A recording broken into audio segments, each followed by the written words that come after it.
Bien. Buenas noches, hoy vamos a ver nuestro tema número 13, que es sobre consumo, ahorro e inversión. Entonces, iniciamos. Primero vamos a ver la definición de consumo, ¿ok? Hemos visto ya hace varias semanas el proceso económico, ¿no es cierto? ¿Se acuerdan que iniciaba con la producción, la circulación, la distribución y terminaba con el consumo? Estamos de cierta forma repasando, como siempre les he dicho, economía es como que todos los temas tienen que ver con todos los temas. Entonces vamos a ver un poco más a fondo la etapa de consumo.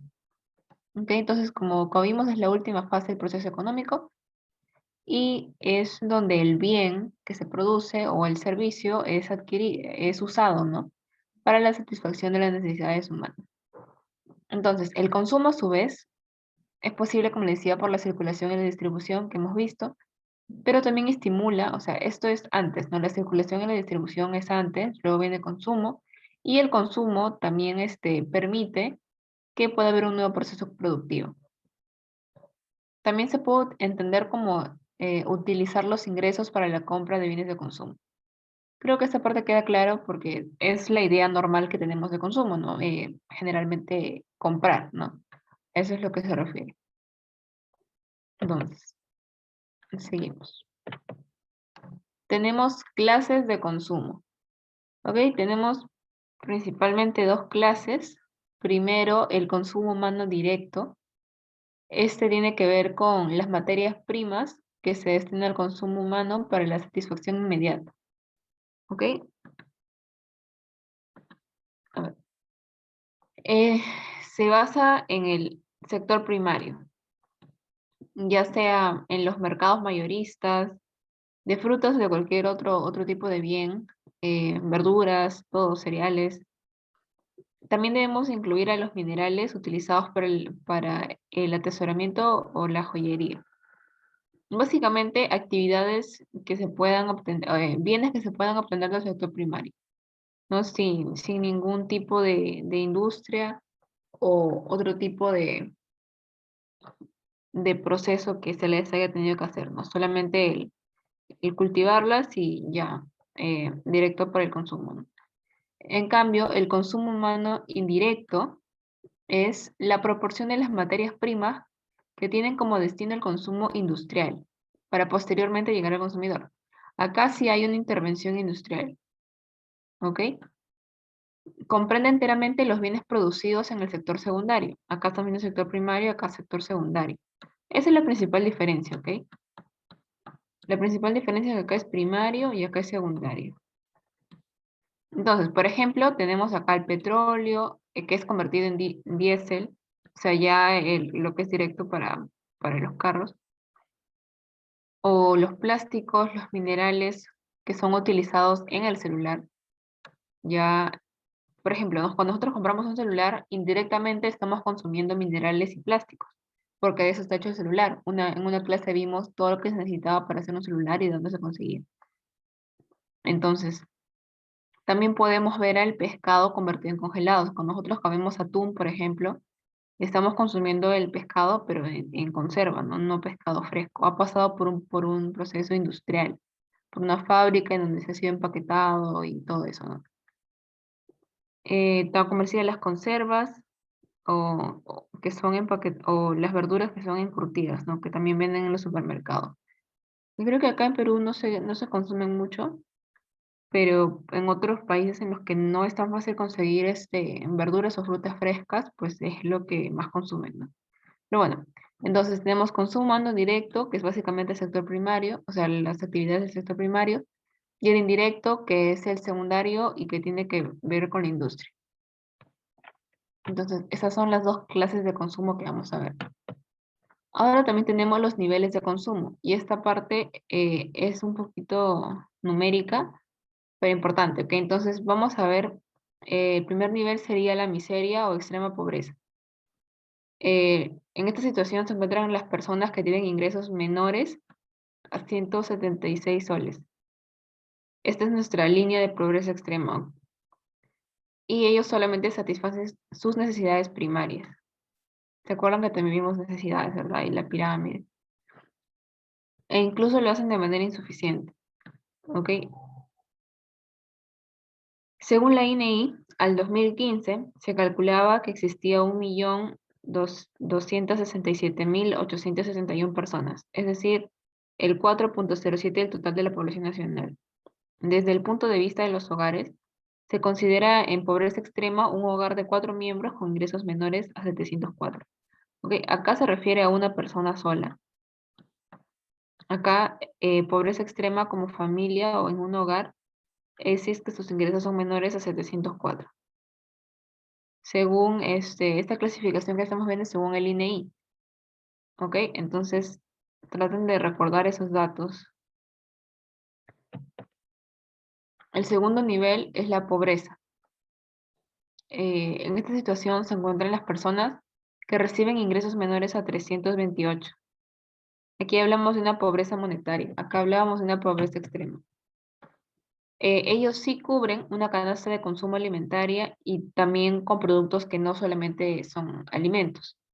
Según el INEI, el 21,77% de la población total se encuentra en esta condición de pobreza.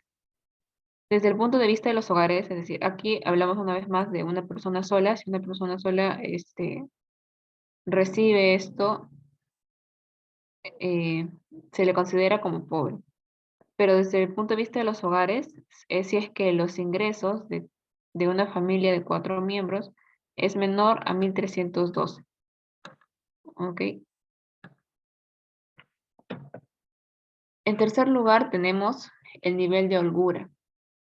En esta situación se encuentran aquellos que tienen solvencia económica para cubrir sus necesidades, la canasta básica, pero también necesidades secundarias, algunas necesidades suntuarias y lo más importante es que ellos sí tienen capacidad de ahorro. ¿Ok? El nivel de holgura tiene capacidad de ahorro.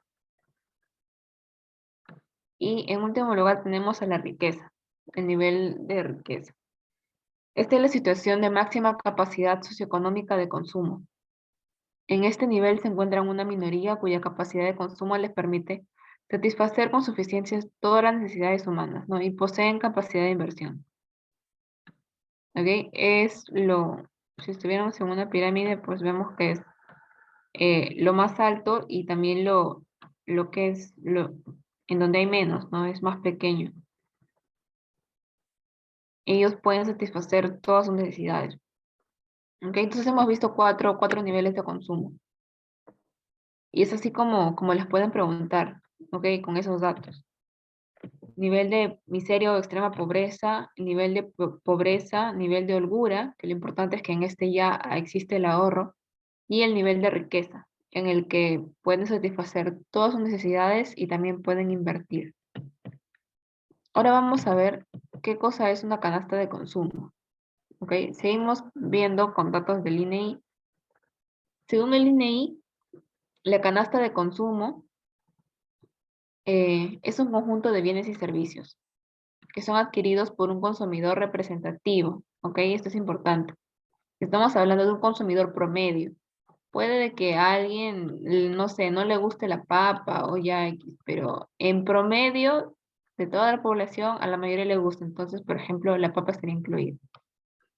En el Perú sirve de base para la elaboración del índice de precios de consumidor de Lima Metropolitana. La canasta está formada por una selección de productos escogidos por el INEI y la canasta que usa el INEI está conformada por los siguientes grupos de consumo: por alimentos y bebidas, por vestido y calzado, por alquiler de viviendas, por mantenimiento de vivienda, por salud, esparcimiento y educación. ¿Ok? Esto es importante, así que ténganlo en cuenta. ¿Qué grupos están conformados en la canasta que usa el INEI? Estos que están resaltados acá. Se va a entender un poquito mejor cuando expliquemos qué cosas, hay un videito sobre qué es el índice de precios al consumidor más conocido como el IPC. Es lo que se usa para calcular la inflación. Entonces, para tú calcular esto, necesitas hallar el precio de una canasta de consumo. Por ejemplo, en los alimentos yo pongo aquí, qué sé yo, pollo, lo básico. Pollo, papa, arroz, así. Y ahí voy y se encuesta en los mercados, así, cuánto está costando. Una vez que tienes toda esa información, por ejemplo, si es de Lima, en los mercados de Lima, se multiplica todo, se compara con un año base y es así como obtienes tu IPC. ¿Ok? Bueno, pero estamos hablando de la canasta de consumo. ¿Ok? La canasta de consumo es lo que consumiría alguien promedio en el Perú, alguien que tenga así como gustos de la mayoría, ¿ok? Y que pueda satisfacer las necesidades del promedio de la población. Esa es una canasta de consumo. ¿Ok? ¿Esa parte quedó clara? ¿Quedó claro lo que es una canasta de consumo?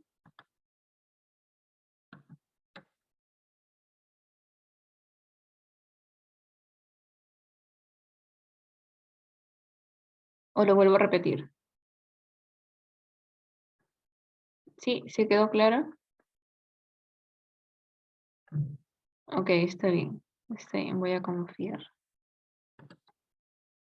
Como les digo, toman screen a esto. Bueno, igual voy a subir el PPT, ¿no? Pero para poder responder las preguntas, pueden tomar screen a esta PPT. Vale, seguimos.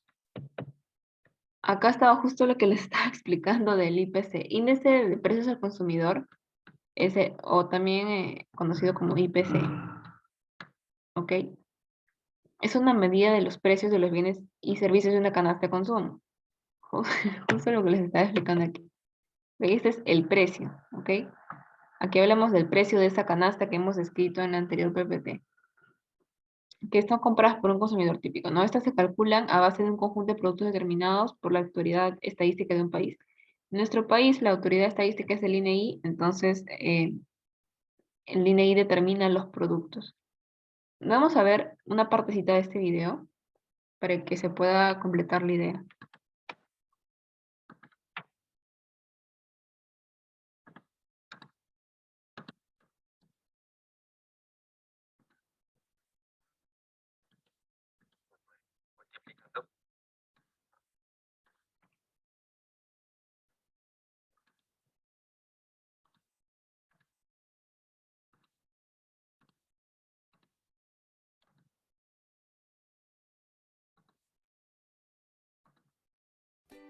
En este video vamos a ver la definición del IPC y un ejercicio para calcularlo.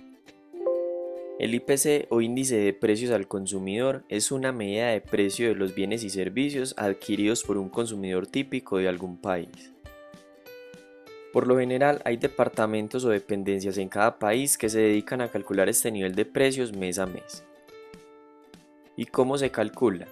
Funcionarios de los departamentos de estadística realizan encuestas en todo tipo de negocios para conocer el precio de un grupo de artículos que los economistas denominan la canasta. Con la canasta se determina la importancia que le dan los consumidores a ciertos productos.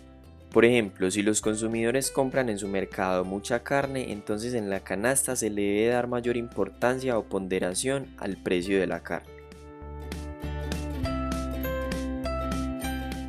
Los economistas proponen ciertos pasos para calcular el IPC. El primero es identificar la canasta, luego conocer los precios. Con estos datos hallamos el costo de la canasta. Luego se elige un año base para comparar con otros años el incremento de los precios. Después de encontrar el IPC o el nivel de precios de diferentes años, se calcula la tasa de inflación. Recordemos algo, el IPC es una medida del nivel de precios, por ejemplo 800, pero la tasa de inflación es el cambio porcentual de los precios con respecto al año o mes anterior, por ejemplo 10%. Veamos un ejercicio para clarificar el proceso. Supongamos que la canasta de un consumidor típico es 4 libras de carne y 2 litros de leche. Vamos para el paso 2, conocer los precios. Supongamos que estos son los precios de la carne y de la leche para diferentes años. Ya con los precios hallamos el costo total de la canasta para el consumidor. Para el año 2016 el costo de la canasta es 4 libras por 3 dólares más 2 litros de leche por 1 dólar. Esto equivale a un costo total de 14 dólares la canasta. Para el 2017, multiplicando las 4 libras de carne y los 2 litros de leche por los precios del Ya, de 2017, esa manera es la que se va la canasta calculando sale a el IPC. Solamente estos son datos que se en encuentran 2018 en el INEI y así es como se calcula. Aquí básicamente va a terminar de calcular y luego lo va a comparar con el año base, que en este caso creo que he elegido el 2016 y simplemente lo multiplica por 100. Y así va hallando el IPC y luego hay la inflación. El video va a estar en el PPT, así que luego lo pueden revisar, pero no les ponen, creo, este tipo de problemas de hallar el IPC. Pero por si acaso aquí está. Lo que quería que les quede claro era qué cosa era la canasta y qué cosa era el IPC que explicó al inicio del video, ¿ok? Entonces seguimos con nuestra presentación. Entonces, eso es. Ya hemos visto qué es la canasta y en el video se ha explicado un poco mejor. Y también qué cosa es el IPC. Es como es matemática, o sea, es un índice, se halla a través de operación matemática y sirve para poder comparar, para poder hallar la inflación. Entonces, también tenemos el nivel agregado de precios. Este es otro concepto utilizado en la macroeconomía. Eso también, la inflación es un tema principal de la macroeconomía. ¿Ok? Eh, para designar la medida ponderada de los precios de una canasta de consumo. Es otra forma de, acá lo haya de manera ponderada. Acá, como hemos visto, haya uno por uno y así. Eh, los precios de una canasta de consumo formada por un conjunto de bienes y servicios que tienen una importancia diferenciada en el presupuesto del consumidor. El incremento del nivel agregado de precios es igual al aumento de los precios. En nuestro país es equivalente al precio del consumidor. Esto y el nivel agregado de precios es lo mismo en nuestro país. ¿Ok? Hay otros en los que se puede llegar a diferenciar. Pero el que se usa y el que es más importante es este de acá. ¿Ok? Ahora vamos a ver consumo y población. ¿Cómo es que se relaciona el consumo con la población según la ley de Malthus? Y esta ley es importante tenerla en cuenta. Él lo que decía era de que nuestro planeta se iba a sobrepoblar de personas que tenían necesidades cada vez más, que cada persona tiene necesidades. Y que, por ejemplo, los campos de cultivo no iban a ser suficientes, no iban a haber suficientes recursos, y iba a haber un colapso y destrucción y todo eso. Pero, sin embargo, él no tomaba en cuenta la innovación y que los recursos, al igual que las necesidades, también se pueden ir descubriendo, se pueden ir creando. Como por ejemplo, el gas que se usa ahora para los carros, ¿no? Para las cocinas, antes no existía. Entonces, al mismo tiempo de que crece la población, también crecen los recursos, o podemos ir creándolos de distintas formas. Entonces, al final no se llega a cumplir hasta ahora la ley de Malthus, pero él la propuso en 1798. Eh, Economista inglés, en su obra Ensayo sobre la población, él sostuvo que mientras la población crece en progresión geométrica, los medios de subsistencia lo hacen en progresión aritmética.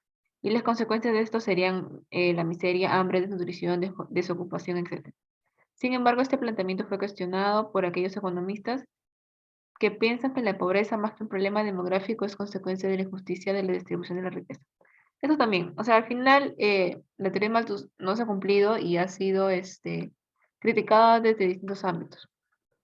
Eh, Como les comentaba, otra razón para criticarlo es el hecho de la innovación y que se pongan nuevos recursos, pero también que la pobreza de la que él habla es más un problema, no es tanto un problema demográfico, sino una consecuencia de la injusta distribución de la riqueza.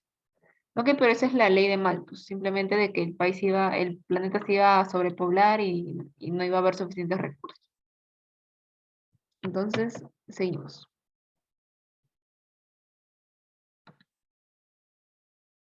Chicos, sí están viendo el PowerPoint, ¿verdad? Porque me salió un mensaje. Sí, ok. Ya, entonces, ahora vamos con la función de consumo. Ok, como todo en economía se puede representar por una función matemática. El consumo, no es la excepción, tiene su función. Ok. Entonces, en esta función se establece la relación entre el nivel de consumo, que es este C, con el nivel de ingreso disponible actual. Y de es el nivel de ingreso disponible actual. ¿Ok? Ingreso disponible. ¿Qué cosa es el ingreso disponible? Y esto es importante, por favor grábenselo. A ver, con rojo. El ingreso disponible es el ingreso que queda después del impuesto. Ay, no sé.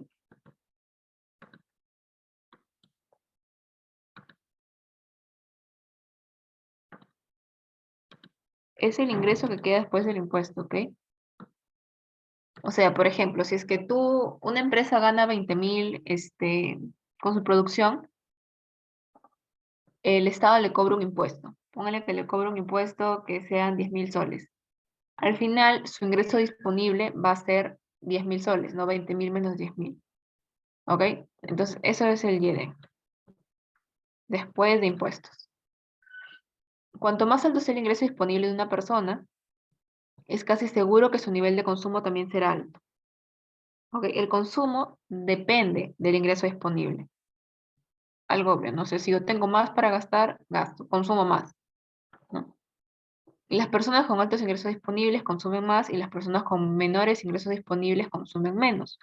Por lo tanto, se establece de este modo una relación directa, ¿no es cierto?, entre el consumo, si es que el ingreso disponible aumenta, el consumo aumenta, ¿no? Entonces es una relación directa. Pero el consumo aumenta en menor proporción. Por eso es que se le pone acá una F o cualquier otra letra. Es como un multiplicador que hace que el consumo sea menor que el ingreso disponible. Porque si bien el ingreso disponible aumenta, el consumo también aumenta, pero no aumentan en la misma cantidad. Eso es lo que nos quiere decir. Si mi ingreso disponible aumenta en 30%, mi consumo posiblemente aumente en un 15%, no en un 30%. ¿Ok? Eso es lo que quiere decir esta F de acá. Entonces, la C es el consumo, la F es la relación funcional, el consumo depende del ingreso disponible actual y hace que el consumo sea un poquito menor. El ingreso disponible actual y lo que vemos con esta ecuación es que el consumo está en función directa del ingreso disponible. ¿Ok? Eso es lo importante. Y obviamente que sepan qué cosa es el ingreso disponible, que es el ingreso después de los impuestos. ¿Ok? Entonces esta es nuestra función de consumo. Seguimos.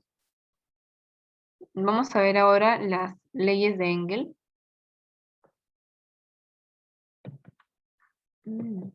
Bueno, primero estaba esto, leyes de Engel. ¿Qué son? Se refieren a la elasticidad de ingreso. ¿Se acuerdan que hace 2 semanas vimos elasticidad, verdad? Ahora vamos a ver la elasticidad de ingreso de la demanda. ¿Se acuerdan qué cosa hace cuánto aumenta la demanda, ¿no? Él lo que estudia es la relación entre el ingreso y los gastos de consumo. ¿Por qué? Porque lo que tú demandas al final es lo que consumes, ¿no? Cuando encuentras un puntito de equilibrio. Acá lo que él quiere hallar es la relación entre el ingreso y los gastos de consumo. ¿Ok? Fueron planteadas en el siglo XIX por Ernst Engels. ¿Ok? Y vamos a ver qué es lo que él plantea. Pero quiero que se acuerden, ¿no? O sea, cuando nosotros estudiamos la demanda, vimos que la demanda depende del ingreso, porque si mi ingreso aumenta, mi demanda también aumenta. Eso es lo que vimos en esa clase, ¿no? Es lo mismo que nos dice Engel, pero con otras especificaciones que él llegó a ver que se daban en la realidad. ¿Ok? Entonces. Qué raro. Ok, acá están. Creo que es un poquito se ha movido el PPT cuando lo descargué. A ver, entonces vamos a ver. Los gastos porcentuales dedicados a la alimentación son más elevados proporcionalmente a medida que los ingresos son más reducidos, ya que las familias que tienen menores ingresos invierten porcentualmente más en gastos de alimentos que los que tienen altos ingresos. ¿Qué es lo que quiere decir? Si es que una familia tiene menores ingresos, dedicará la mayor parte de sus ingresos a cubrir sus necesidades básicas, principalmente la alimentación, ¿no es cierto? Cuando estábamos viendo los niveles que existen, niveles socioeconómicos, si veíamos el nivel de extrema pobreza, si es que ellos solamente, una persona conseguía menos de, creo que 100 soles, ahora vamos a regresar por ahí, menos de 176 soles. Esa persona con eso que él ganaba, lo iba a utilizar en poder alimentarse, ¿no? Que es lo mínimo que necesita para poder sobrevivir. Entonces, mientras menos sea tu ingreso, más le vas a dedicar a la alimentación. Mientras mayor sea tu ingreso, menor porcentaje de tu ingreso le vas a dedicar a la alimentación. Ahora le vas a dedicar a otros gastos, a otras necesidades más superficiales. No, eso es lo que quiere decir en el uno, ¿ok? También quiere decir que, bueno, eso de acá. Mientras mayores son los ingresos de un individuo o de una familia, es menor el porcentaje que gasta en alimentación. Es un poquito resumen de lo que dice acá.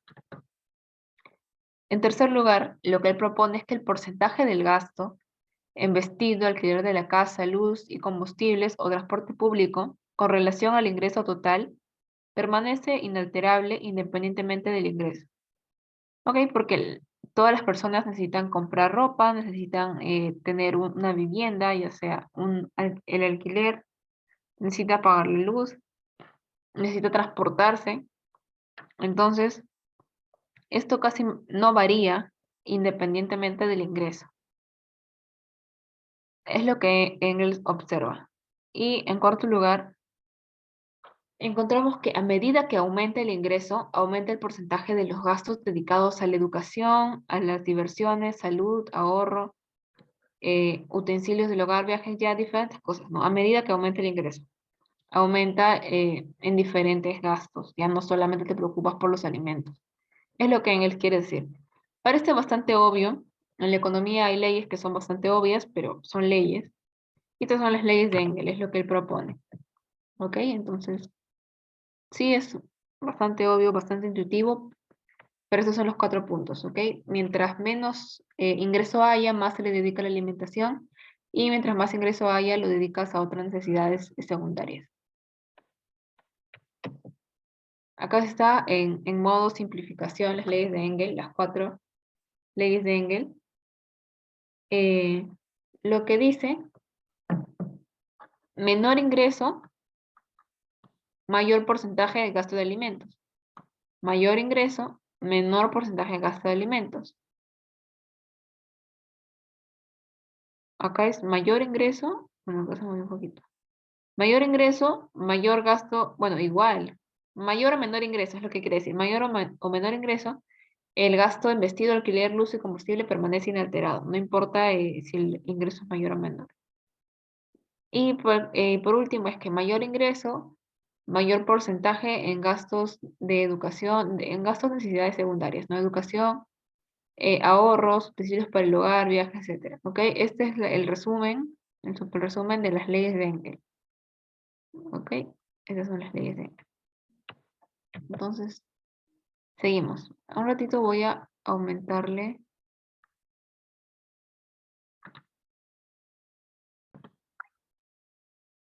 Bueno, ahora vamos a ver la protección al consumidor. Como estamos viendo todo lo que es consumo, ya hemos visto este, las clases socioeconómicas, qué cosa es el consumo, la función del consumo, la canasta, el IPC. Ahora vamos a ver la protección al consumidor en el contexto peruano, ¿no? En nuestro país, el Estado, como responsable del bienestar social, asume la supervisión de las actividades económicas, protegiendo los intereses de la población. Defiende nuestra salud física y mental de toda la colectividad. Y para ello es que dicta medidas orientadas a perseguir y sancionar a quienes atenten contra ella o pretendan dañar la buena fe de los ciudadanos. Para esto existe INDECOP, ¿no? Y existen varias leyes, por ejemplo, el decreto legislativo 716, la ley de protección al consumidor.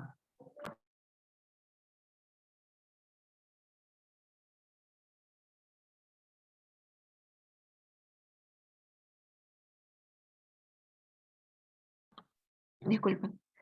Ya como les decía, existen diferentes leyes que se, que se encargan de proteger al consumidor. Luego vamos a ver algunos ejemplos. Por ejemplo, el artículo 2 de esta ley dice que la protección al consumidor se desarrolla en el marco del sistema de economía social de mercado establecido en el capítulo 1. Esto es un poco más para la gente que va a derecho, pero está en la Constitución, ¿ok? Ahora, en nuestra Constitución hay muchas cosas que teóricamente protegen al consumidor, lamentablemente no se llegan a cumplir en realidad. No hay una correcta fiscalización. Podemos verlo, podemos ver que existe un mercado negro, podemos ver que, o sea, hay lugares y todo. Entonces, no se llega tanto a cumplir esto de la protección al consumidor. Incluso me acuerdo que hace unas semanas vi la noticia sobre los stickers, eso de exceso de grasas saturadas, exceso de azúcar, que ahora se están poniendo como sticker y que pues simplemente los vendedores la quitan y tú ya no sabes si es que tiene exceso de algo o ya no. Se estaba trabajando, creo que alguien lo había denunciado, pero bueno, hasta ahora creo que no se soluciona. Pero en teoría lo que dice nuestra Constitución, de ahí a que sea aplicado no es debatible, es que hay leyes que protegen al consumidor y por eso existe INDECOPI, ¿ok? En lo formal. Entonces, ¿cómo es que el Estado protege? ¿Cómo es que estas leyes nos protegen? Ajá, los octógonos, a eso me refería. Primero, garantizan ¿cómo es que el Estado protege al consumidor? Primero, garantizando la libertad de mercado, de libre mercado. Eso es algo que dice nuestra Constitución, ¿no? La libertad de precios y el abastecimiento normal de alimentos, evitando que haya carestía. Carestía significa que sea caro y que sea escaso, ¿ok? De artículos de primera necesidad. Los ministerios, las municipalidades y otros organismos se encargan de ello, ¿no? Que exista una libertad de mercado, que todos puedan entrar y salir del mercado, hay libre importación, exportación, todo eso. Nadie puede fijar un precio, por así decirlo, el Estado no fija precios, es el mismo mercado quien fija el precio, como vimos la semana pasada. Bueno, sobre nuestra demanda y oferta, ahí es donde se determina el precio de equilibrio. Y eso es lo que garantiza el Estado, que el Estado no pone un precio fijo para algo, es lo que se refiere, ¿no? Ni máximo ni mínimo, ¿no? Lo que hace el Estado es controla pesas y medidas, la calidad de los artículos de consumo, las condiciones higiénicas de estos artículos, evitando así que haya especulación, que haya mercado negro, que haya acaparamiento o que haya fraude. ¿Ok? Esto es lo que controla el Estado. En teoría, un estado de bienestar, un buen estado es lo que debería controlar. ¿Ok? Y en tercer lugar, el Estado interviene organizando campañas contra los consumos nocivos, los espectáculos deshonestos o inmorales, la literatura malsana y dicta leyes severas que sancionen drásticamente a los contraventores. Esto en las principales instituciones reguladoras y de defensa del consumidor, que se rigen por esta ley, que es la ley de los organismos reguladores de la inversión privada en los servicios públicos que se creó en el año 2000. ¿Ok? Este es un poco más teórico, un poco más de leyes, pero esto es, ¿ok? Así es como el Estado cumpliría su regulación. ¿Ok? De ahí a que lo cumpla, dicho, debatible. Pero así es lo que se ha estipulado en las leyes, en la Constitución, en las diferentes leyes que rigen el consumo en nuestro país. ¿Ok? Acuérdense esta parte de acá. El Estado debe evitar el fraude. Vamos a ver en este cuadro de acá algunos organismos que hay en nuestro país para que los tengamos en mente simplemente. No sé si es necesario que se los memoricen, tal vez sí. Por si acaso se los voy a dejar aquí en papel. Tenemos a OSINERGIM, que es el organismo supervisor de la inversión en energía y minería. ¿Ok? Fue creado en, en el 97. Bueno, operó desde el 97. Pero con otro nombre, como OSINERG. Y luego, desde el 2007, se le conoce como OSINERGIM.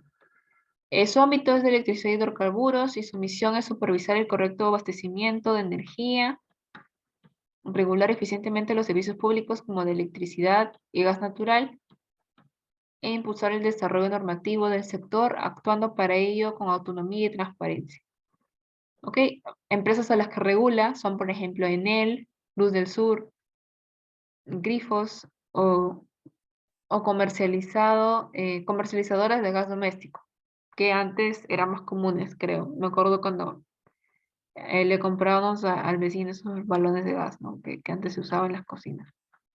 En algunos lugares se sigue usando, así que también Oceanarium se supone que supervisa todo ello. ¿Ok? Entonces, otro organismo supervisor es la OCITRAN.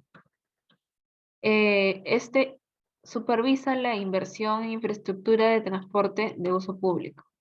¿Ok? Transporte. Se creó en el 98. Infraestructura de transporte, lo que hace es regula y supervisa la ejecución de contratos de concesión para que no haya interés, para cuidar los intereses de los usuarios que van a usar estas vías y también de los inversionistas y del Estado, ¿no? A fin de garantizar una eficiencia en la explotación de la infraestructura de transporte público. Se encarga de regular lo que es la construcción de carreteras, de autopistas y de aeropuertos.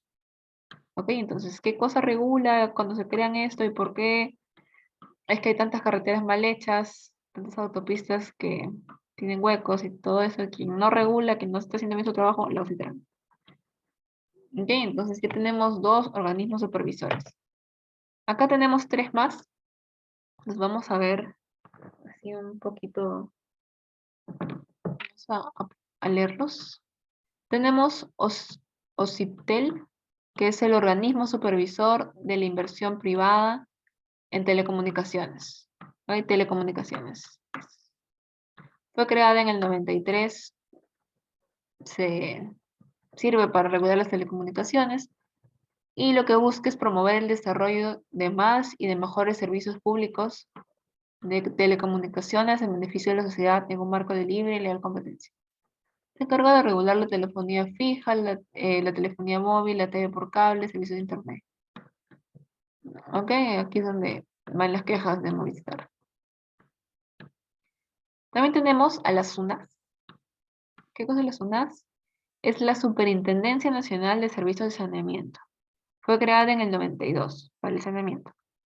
Este organismo regulador busca normar, regular y supervisar y fiscalizar la prestación de servicios de saneamiento, así como resolver los conflictos derivados de estos dentro del ámbito de su competencia, actuando con imparcialidad y autonomía. Eh, de empresas como Sedapal y empresas de saneamiento en el interior del país. ¿Ok? Y por último tenemos Indecopi, del cual hemos estado hablando hace un momento. Indecopi es el Instituto Nacional de Defensa de la Competencia y de la Protección de la Propiedad Intelectual. Fue creado en el 92 y lo que busca es la libre competencia y la propiedad y proteger la propiedad intelectual. Busca promover y garantizar la leal competencia, los derechos de los consumidores y la propiedad intelectual. La ciudadanía, ¿para quiénes rige el Indecopi? Tanto para la ciudadanía como para el empresariado y el Estado. Tanto para la ciudadanía, porque, por ejemplo, la Indecopi regula lo que es la piratería. Y eso también nos involucra a nosotros, ¿no? Existe mucha piratería en nuestro país, piratería web, piratería por todo lado, ¿no? Es un poco complicado para Indecopi eh, lograr fiscalizar todo ello, ¿no?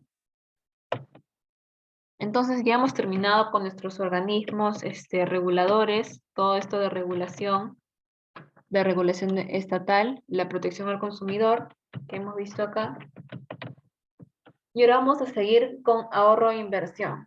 Ya para ir cerrando, ya hemos cerrado consumo, pero como les dije al inicio, el consumo origina esto. Como que luego del consumo surgen estas dos, ahorro e inversión. ¿Ok? Entonces, vamos a ver. ¿Qué cosa es el ahorro? ¿No? Que lo que sucede es que cuando las unidades económicas, o sea, las familias, ya sea familias o empresas, reservan una parte de sus ingresos o ganancias, obtienen ahorro, ¿no? ¿Qué cosa es el ahorro? Es reservar una parte de los ingresos o ganancias. Esta es la definición de ahorro.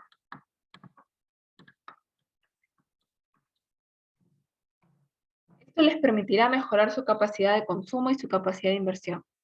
La teoría económica, acuérdense de esto, la teoría económica considera que el ahorro es la parte del ingreso no consumida y por ende solo ahorro es la fuente de inversión, según la teoría económica. ¿Ok? Si un país quiere incrementar la inversión privada, tendrá que aumentar el ahorro nacional. De lo contrario, tendrá que recurrir a un endeudamiento externo, que es algo que nosotros hemos recurrido en esta pandemia para poder cubrir con todos los gastos que necesitamos. Y el Perú ha pedido préstamos al extranjero. Entonces, pero lo ideal hubiera sido tal vez que se pueda incrementar la inversión privada para que haya más ahorro nacional y eso se puede reinvertir.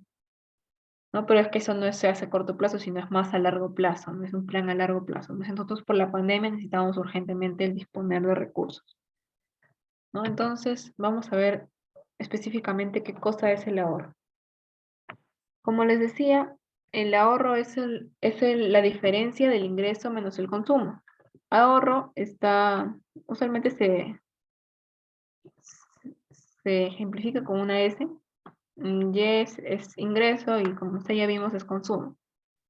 Acá estamos hablando solamente del ingreso, no el ingreso disponible, sino todo el ingreso, ¿ok? Es el resultado de la diferencia del ingreso menos el consumo. Consiste en guardar parte de los ingresos para usarlos en el futuro. El ahorro es necesario porque permite utilizarlo en nuevas inversiones, por el crecimiento económico, ¿ok? El ahorro es necesario, por eso es que se debe incentivar. Por eso es que el BCR ha bajado, eh, bueno, ha bajado para que se consuma, ¿no? Bueno, clases de ahorro, perdón. Existen tres clases. Ahorro de las familias, ahorro de las empresas y ahorro del gobierno. ¿Ok? Las familias ahorran, ¿no es cierto? Y la mayoría lo que hace es abrir una cuenta en el banco, una cuenta de ahorro y depositar ahí su dinero, ¿no? Y ponerlo en plazo fijo, X, que les paguen un cierto interés, ¿no es cierto? El banco te paga un interés por tu guardar tu dinero en el banco.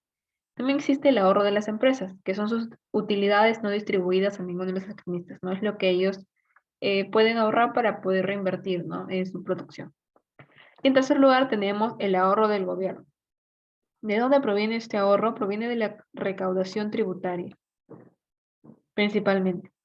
¿Ok? Entonces, para que el gobierno tenga ahorro, para eso es que sirven los impuestos, ¿no? A los ingresos de ya sea familias o empresas.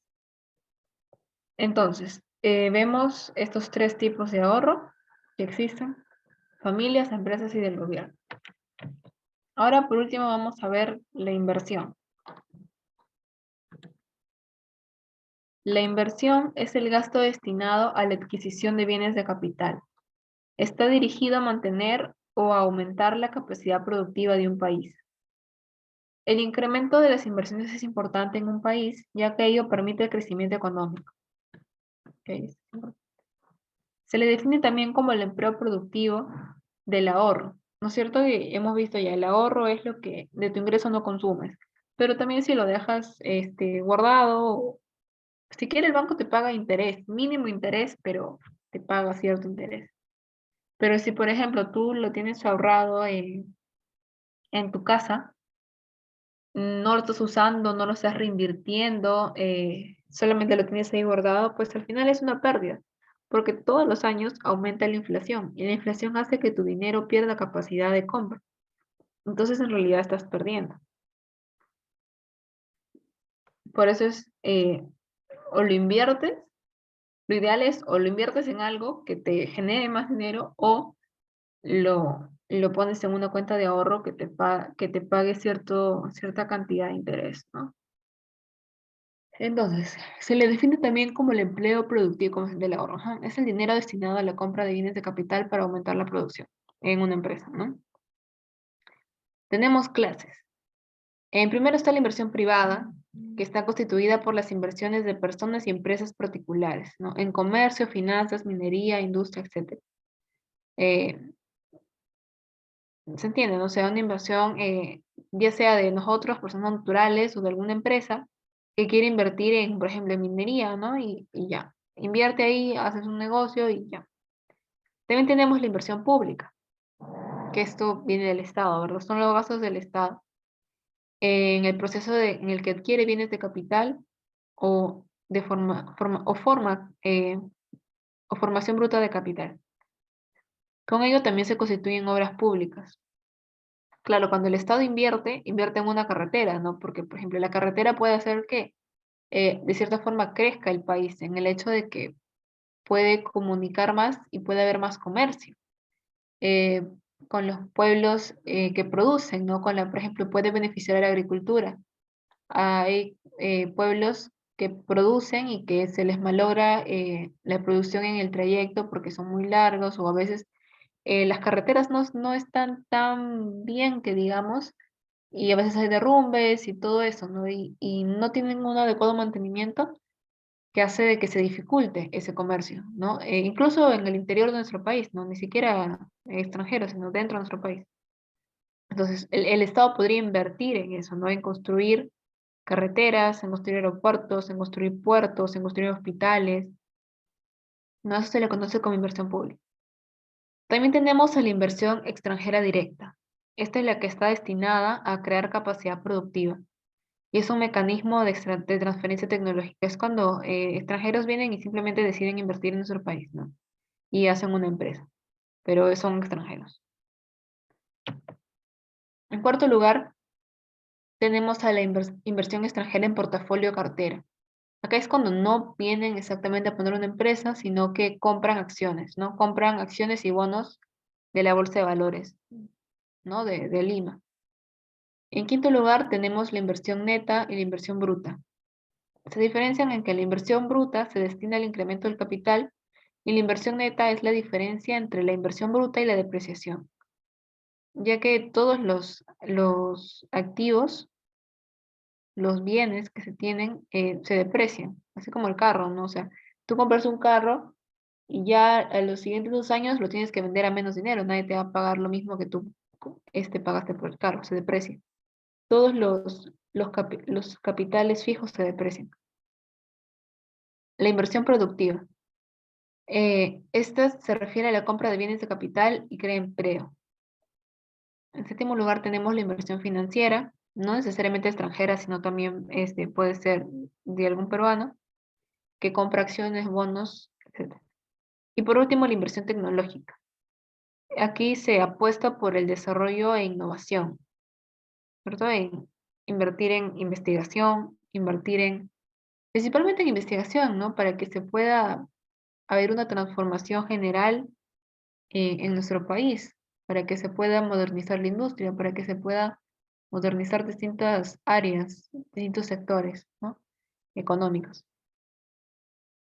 Y bueno, eso es lo que hemos visto de nuestra clase de hoy. Vamos a ver ahora las preguntas.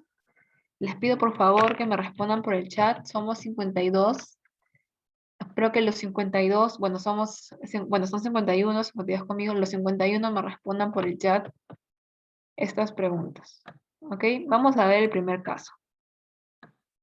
Tenemos que Patricia Parodi se ha convertido recientemente al veganismo, o sea, ya no consume ningún tipo de alimento de origen animal y también se rehúsa a comer alimentos procesados, empaquetados o congelados. Por esta decisión que ha tomado, se puede afirmar que Patricia, en cuanto a su alimentación, ya no desea realizar un consumo humano. Un consumo humano, 3 puntos. ¿Cuál de estas alternativas?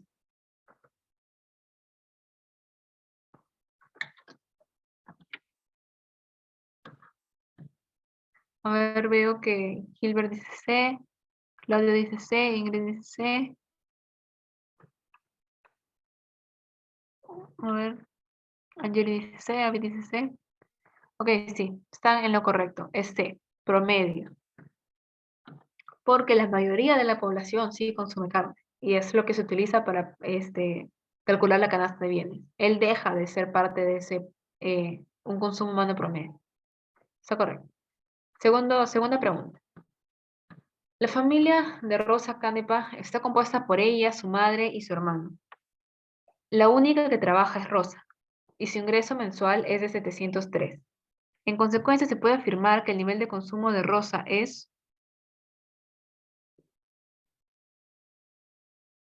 A ver, vamos a chequear, ¿ok? Por ahí, Ingrid dice B, Claudio dice B, Antonio dice A. Vamos a volver a esa parte, ¿ok? Acuérdense, estamos hablando de que la familia de Rosa tienen un ingreso menor a 700, bueno, 703. Y vamos rápidamente a la parte de acá.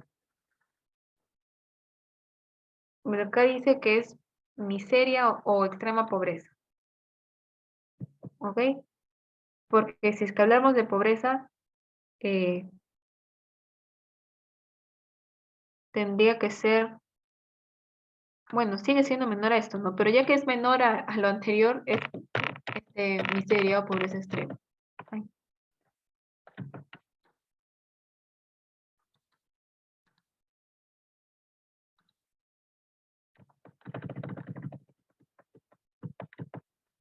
ok, entonces, B. Bueno, perdón, perdón. Pobreza extrema. 3. La familia Mamani está conformada por 4 miembros y sus ingresos mensuales son de 1.200. Además, se sabe que dicha familia no tiene capacidad de ahorro ni de inversión. Por lo tanto, el nivel de consumo de los Mamani se denomina, a ver, Ingrid dice C, Leslie dice C, Johan dice C, casita, Angeli dice casita, sí, es correcto, pobreza. Lo acabamos de revisar. 4. Sol Salas es una secretaria que ha ascendido recientemente y por tanto su sueldo se ha incrementado. Gracias a este aumento, ella podrá comenzar a ahorrar. En consecuencia, Sol está ingresando a un nivel de consumo denominado.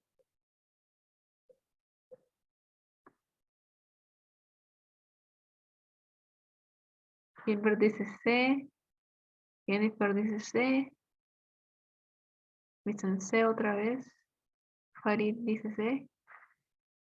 Sí, es cierto, entra a holgura, porque lo que caracteriza a nivel de holgura es que puede empezar a ahorrar, ¿ok? Tiene capacidad de ahorro.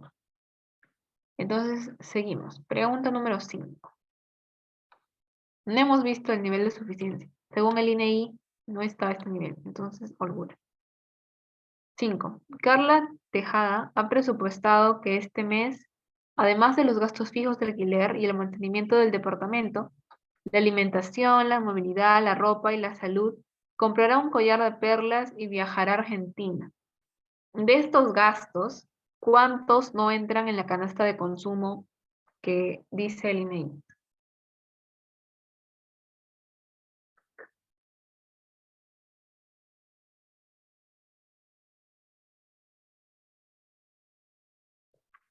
¿B? A ver, ¿cuáles serían? ¿Cuáles serían esos dos? ¿Cuáles serían esos dos gastos que no entran? Collar de perlas, ujú, y el viaje a Argentina. Ajá. También se considera movilidad. Sería 3. Porque según lo que hemos visto, tampoco se considera la movilidad. Miren, chequemos todos juntos. La canasta del INEI está conformada por alimentos y bebidas, vestido y calzado, alquiler de viviendas, mantenimiento de viviendas, salud, esparcimiento y educación.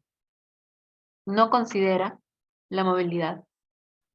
Entonces, también está entre las que no se consideran, o sea, serían 3. Pero sí está bien, el viaje, el collar y la movilidad.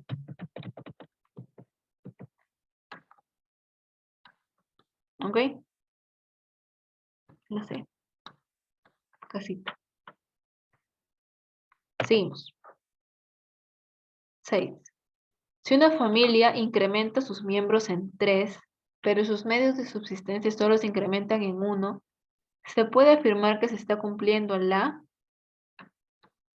A ver, esto lo vimos.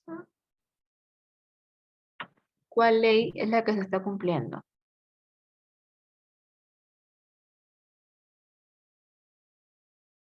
A ver, A, B, dice B.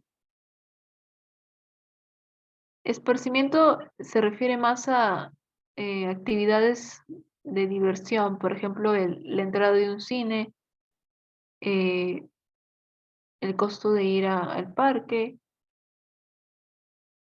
no es, o sea, si es que fuera movilidad, lo pondrían, ¿no? Porque hay gastos de movilidad que es el bus, o diferentes, es un gasto, no es un gasto la movilidad, pero no lo han puesto. Por eso es que no lo consideré como esparcimiento. Pero sí, es la ley de Malthus en la 6, la B, como se estaban diciendo por ahí. Ley de Malthus. 7. El ingreso mensual de la familia Chamochembi es de 1.500 soles, pero tiene una deuda con el banco de 15.000 soles y carece de ahorros. Para salir de la deuda, el padre ha pensado en poner un negocio. Según la teoría económica, la familia Chamochembi no podrá invertir en negocio ya que, acuérdense, esto me peté, yo les dije, según la teoría económica,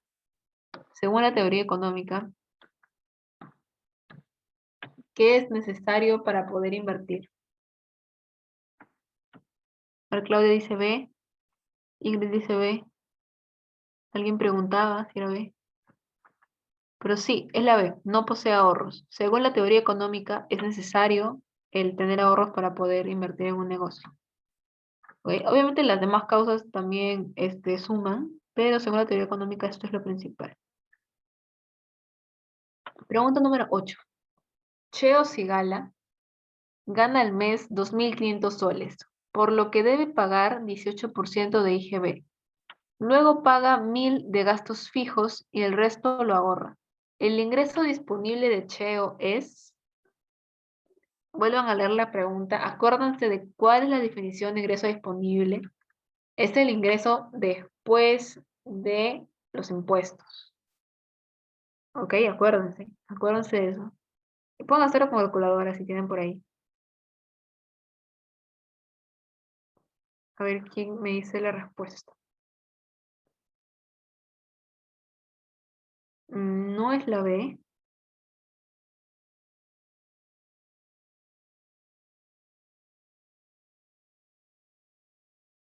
E sería el impuesto.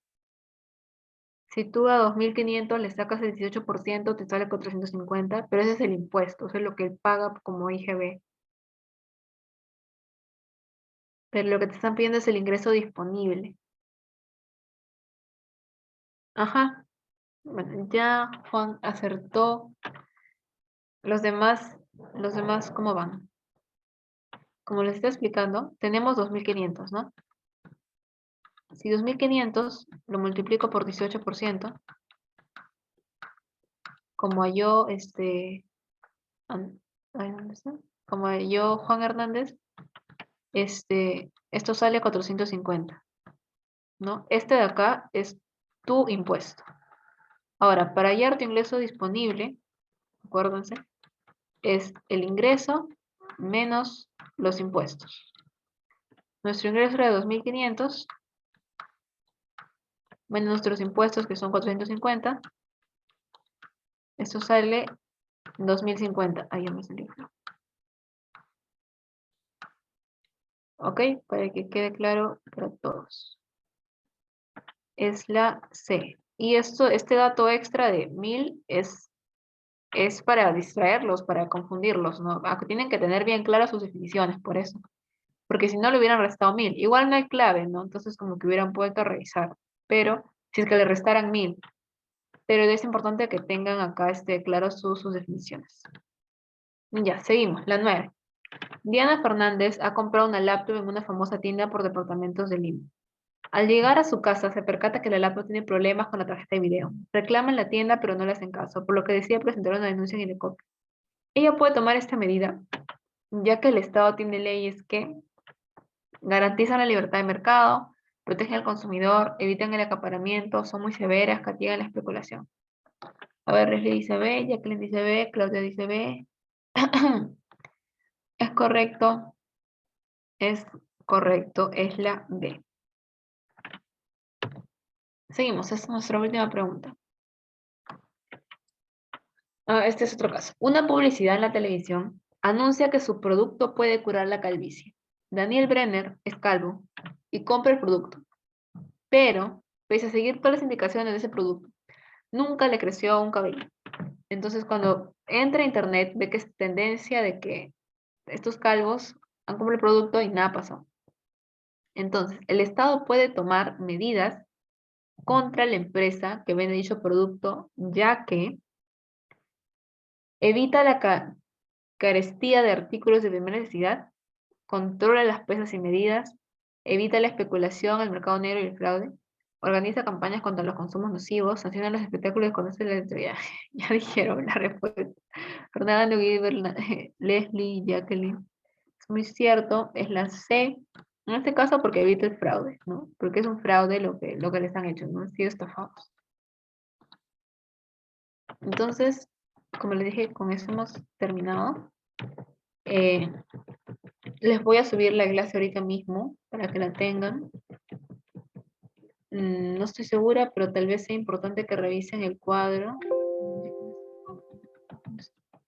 El cuadro donde salen las, los organismos y también lo de los niveles socioeconómicos, ¿no? Los niveles socioeconómicos que también les pueden venir preguntas sobre eso. ¿Ok? Entonces voy a pasarle así el link de asistencia. Ah, sí, Juan, dime tu pregunta. Espera mientras voy buscando el link de asistencia.